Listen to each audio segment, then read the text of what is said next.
Hey guys, welcome to Boxing Squared for boxing news and views from around the internet. And another heavyweight news and notes mashup video today, starting with former IBF champion Charles Martin. So he's been added to the Luis Ortiz Andy Ruiz Jr. undercard at just over a week's notice. He'll be facing Devin Vargas. And as this press release which has been issued on the fight notes, it will be a non-televised undercard fight. So Charles Martin last sighted against Luis Ortiz actually on the first day of the year, and he was stopped in that one after having dropped Luis Ortiz twice. So this could potentially indicate that Martin needs a tune-up fight before something in the next few months, whether that's being added to the Deontay Wilder undercard. Perhaps they've got a decent fight for him for that one, or for something later in the year. We shall see, but Devin Vargas generally has been stopped at any real level in the heavyweight division, apart from Junior Fa took him to a points decision, but the other 5 or 6 losses that he had were by stoppage. So I think Martin probably has the pop to catch him at some point, although it may take a few rounds.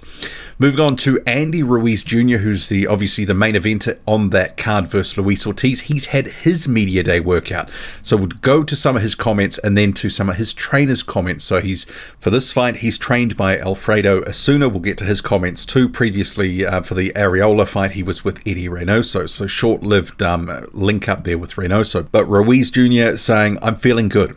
The hard work has already paid off, and now it's just time to have fun on September 4. We're going to let it all out in the ring. Me and Ortiz are coming to be champions. You know, it's going to be a hell of a fight. I'm just ready.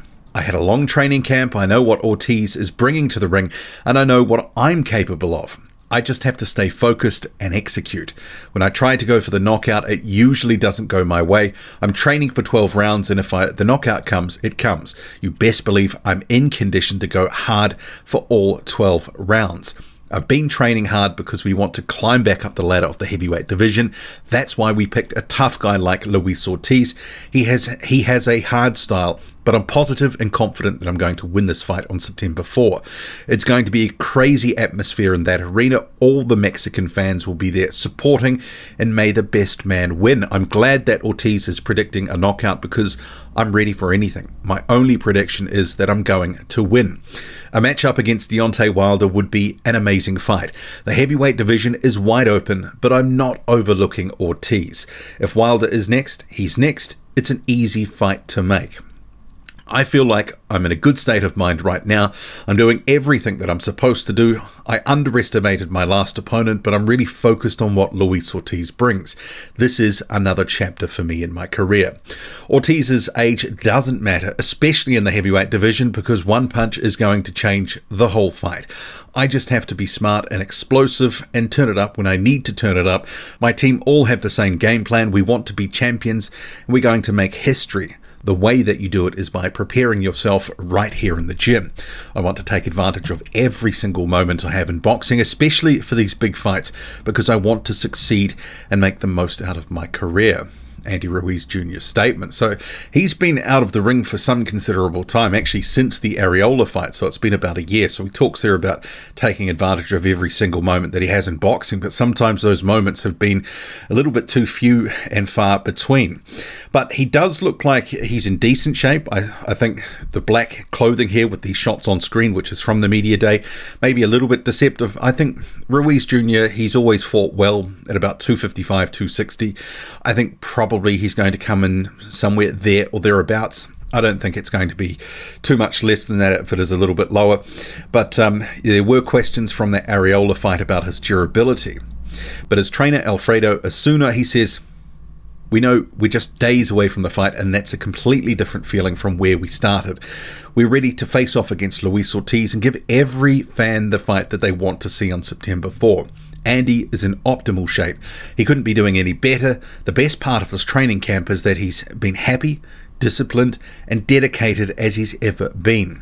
We know that Luis Ortiz is a dangerous opponent who deserves all of our respect, but not only does he have those 2 losses, they were both by knockout, and that's what we're aiming for." Ortiz's trainer Herman Caicedo can say whatever he wants about me and Andy's chemistry. I've been doubted before and proved everybody wrong. If he says I don't have enough experience with Andy, then he's got an open invite to come out and work with us, and we'll show him the vibe that we have on Team Ruiz. There is a little bit more, but we'll cut it off there. So Asuna sounding confident. Ruiz, he sounds like he's in a good place, but he has in other interviews, potentially he could actually have another fight by the end of 2022. So saying, God willing, as you said, if I have no injuries, I win this fight good, probably by the end of this year, because that would be perfect. And that was Ruiz to the good fight with Kate Abdo. Going on to say, yes, because I need to be busy, I need to stay active. That's exactly how I'm going to do better. When I fought Anthony Joshua, I just come out of a fight and boom, I jumped into another fight. I already felt good. I felt explosive. I felt like I was still in training camp. I feel it's really important to stay busy. But I guess the question is, because these PBC heavyweights at this point, fighting once or twice a year at best, does feel like maybe a stretch to say that Andy Ruiz Jr. would be back in the ring by the end of the year if he beats Luis Ortiz. So we've got a top-ranked card this weekend, 4 heavyweight fights. You've got Jared Anderson, you've got Richard Torrez, Jeremiah Milton, and Efe Ajagba returning. And this is so it's ESPN Plus and also on ESPN. But perhaps a little surprising, Efe Ajagba doesn't make the main card. So to me, this sort of signals that perhaps their investment in Ajagba is waning, especially after that Frank Sanchez loss, which was at the start of the year, or was it towards the end of last year? Whenever it was, he fought Sanchez and just was completely outboxed, outgunned, and ultimately holstered the right hand and looked very hesitant, beaten pillar to post. So it does seem that perhaps they're starting to get out of the Efe Ajagba business. So to me, Efe Ajagba kind of looks like he's on the outside looking in. But he's facing a guy called Joseph Damos. I'll cover this a little bit more in another video where I'm going to cover the card. But I just wanted to note that because, yeah, Ajagba not on the main card. They've prioritized Richard Torrez, Olympic silver medalist, Jared Anderson, rising heavyweight prospect. And obviously, it's a non-heavyweight fight, which was the main event. But getting up to some of the statements, Jared Anderson, who's facing Miljan Rovcanin, says, I've been enjoying it. I'm just happy to be here. A blessing to be here. Hopefully I can take everyone with me along for the ride. And on changing to southpaw in his last fight, it was really to switch some things. We had been trying some things in the gym. I thought it would knock him off his confidence and give him a different look, which it did. It confused him, and then we switched back in the second round. He didn't know what to do, and it ended in a knockout.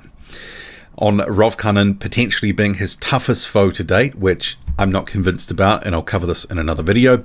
He says, no, I have not been able to get a lot of footage on Rovcanin, and also, I don't know. He could be, it's possible. I guess I won't know until I get in there because I only really had one fight to watch. I've definitely had some tough opponents in my career so far. I think Rodney Hernandez was real tough. Also, Kingsley eBay was real tough. I think they took some pretty hard shots before going down, so we'll see. And on sparring with Tyson Fury previously, in all honesty, he's a real good dude. I enjoyed my camp.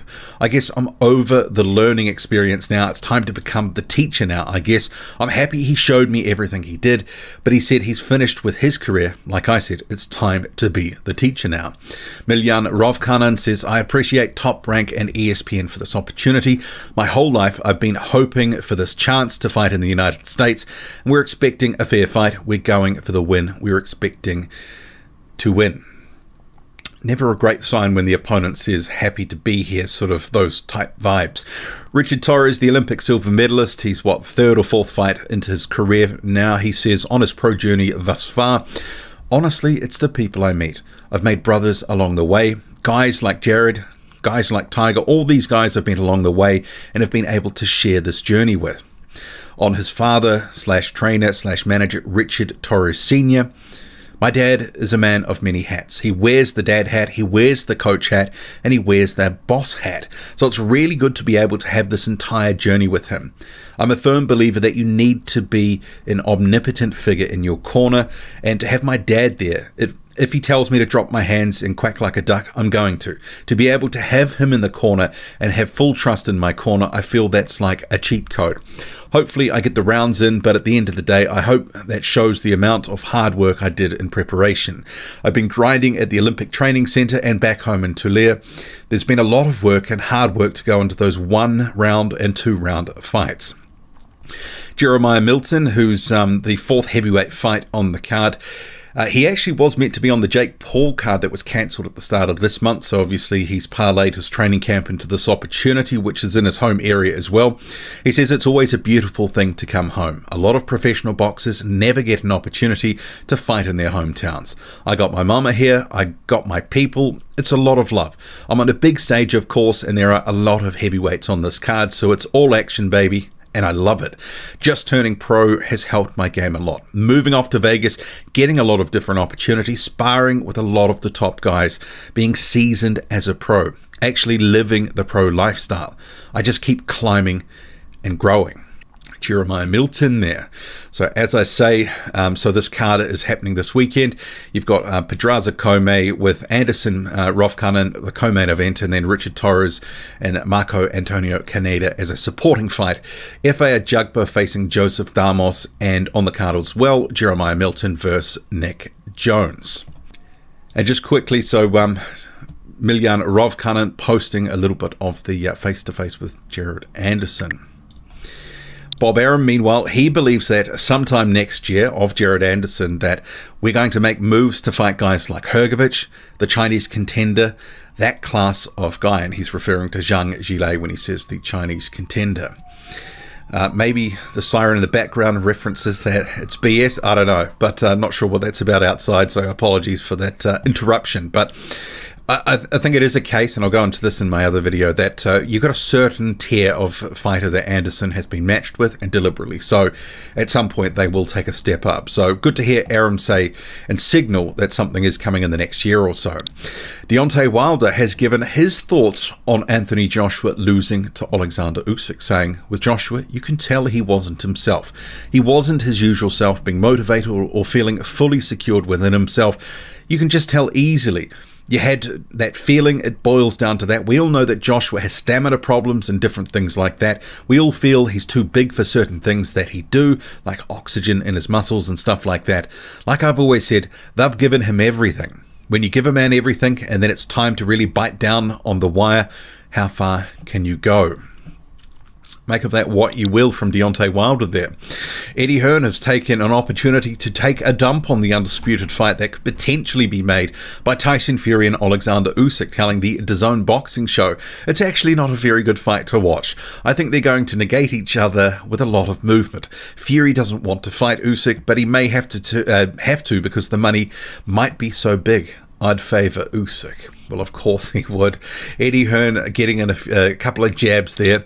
Johnny Fisher is out training with Joe Joyce in Las Vegas as Joyce prepares for his fight with Joseph Parker September the 24th. And obviously Fisher and Joyce have sparred a number of rounds together. I would actually note, though, that Fisher is meant to be 6'4", Joyce is 6'6", but Fisher looks a little bit smaller than 6'4" here. But anyway, so they've sparred a number of rounds before. Fisher posting this other photo here saying, or maybe it was just the angle of the first photo, I don't know. But yeah, this is from 2 years ago when Fisher turning pro, or about the same time that he sort of turned over. Good work. Decarree Scott has sort of bared his soul on social media about his reason for fighting, saying, I have the typical African-American child story, single mom growing up on the east side of Atlanta. If you know, you know. So boxing more than just a sport for me. It's how I feed my family. Ain't no plan B. Boxing changed my life. I'm fighting my way out of this, literally. We forget what the sport really is. Yes, it has been watered down with the fame, lifestyle, and trash talking, but real fighters know this is a poor man's sport. To do this every day, take a different mindset. To really be the man in this, it takes risk, sacrificing, and dedication. And some really true words were spoken there by Scott. He actually put it all on the line in a fight with Jonathan Goodall on that Dubois and Trevor Bryan undercard. One of the most fun fights of the year so far, and if you haven't seen it, you should catch up with it. Goodall's got a hell of a chin, but that was a back and forth war. Meanwhile, Joseph Goodall has been confirmed to be facing Arsene Fosso on September the 15th. This is on that Paul Gallen undercard where Gallen's fighting, was it 2 guys in one night or something bizarre? So Fosso here, he's been training for a little bit. Fosso is actually a decent opponent for Joseph Goodall at this stage. Goodall's record is, you know, what is it, 7-1-1, whatever it is. Apart from Justice Hooney, who he lost to earlier this year, Fosso is a pretty decent guy to be matched with at this point. Fosso's, what, 4-1, something like that at this stage.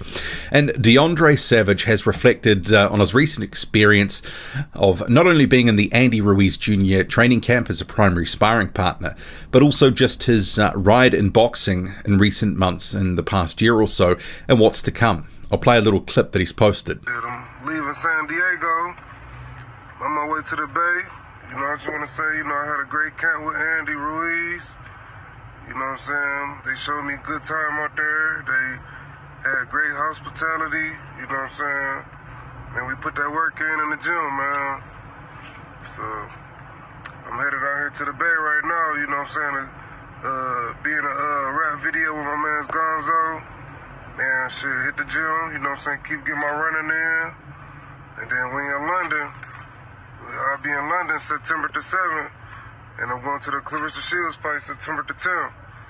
So, you know, just keep living, man. Keep doing my thing. My next fight probably going to be, man, I'm going to try to fight before I leave London. I mean, before I leave for London. If I can't fight before I leave London, I'm fighting for sure when I get back. And, yeah, man, shit. We're making it happen, man. From Flint to Vegas, San Diego to the Bay. You know what I'm saying? We making it happen, man. We putting the work in.